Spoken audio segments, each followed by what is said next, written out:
पास आपके कर्ज को माफ करने के लिए पैसे नहीं हैं। कहते हैं पैसे नहीं हैं। यूनाइटेड टाइम्स, सच के सिवा कुछ नहीं, हर पल आपके साथ।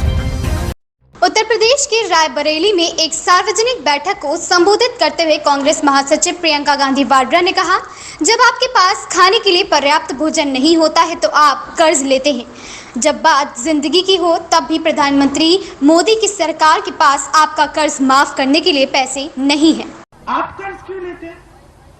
आप कर्ज क्यों लेते हैं? कब लेते हैं कर्ज? जब खाने को नहीं होता, पेट भरने को नहीं होता, जब बच्चे की शिक्षा करनी पड़ती है, जब बेटी की शादी करनी पड़ती है, जब खेत का नुकसान हो जाता है, मुआवजा नहीं मिलता, कर्ज लेकर नई उपज की तैयारी करनी पड़ती है, तब लेते हो कर्ज। जब जीवन का पेट का सवाल होता है, जीने मरने का सवाल होता है, आप तब कर्ज लेते हो। और तब भी मोदी जी की सरकार के पास आपके कर्ज को माफ करने के लिए पैसे नहीं हैं। कहते हैं पैसे नहीं हैं।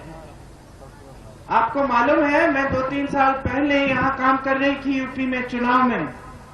उस समय गन्ने का भुगतान पूरे देश भर का 15,000 करोड़ रुपए था।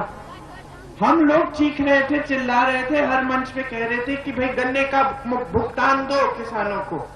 उस समय किसान आंदोलन भी कर रहा था क्योंकि मोदी जी 3 काले कानून लाए थे।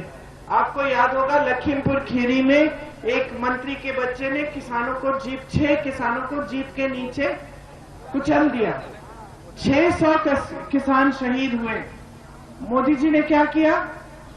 कोई सुनवाई नहीं थी भाई और बहनों। किसानों के पास आए तक नहीं, घर भी नहीं बुलाया। 6 किलोमीटर दूर धरना चल रहा था, बिजली पानी बंद कर दी। उसके बाद 15,000 करोड़ का बकाया था गन्ना का। मोदी जी क्या करते हैं? 2 हवाई जहाज खरीदते हैं अपने लिए 16,000 करोड़ के। 16,000 करोड़ के 2 हवाई जहाज खरीदते हैं कि हम दुनिया में भ्रमण करेंगे, हमें अमेरिका जाना है, इधर जाना है, उधर जाना है, हमें सुविधा मिलनी चाहिए। और किसान के गन्ने का बकाया नहीं दिया। ये है इनकी नीयत। बने रहिए हमारे साथ, हमारे चैनल को लाइक करें, सब्सक्राइब करें, बेल आइकन दबाकर कमेंट बॉक्स में कमेंट करना ना भूलें। धन्यवाद।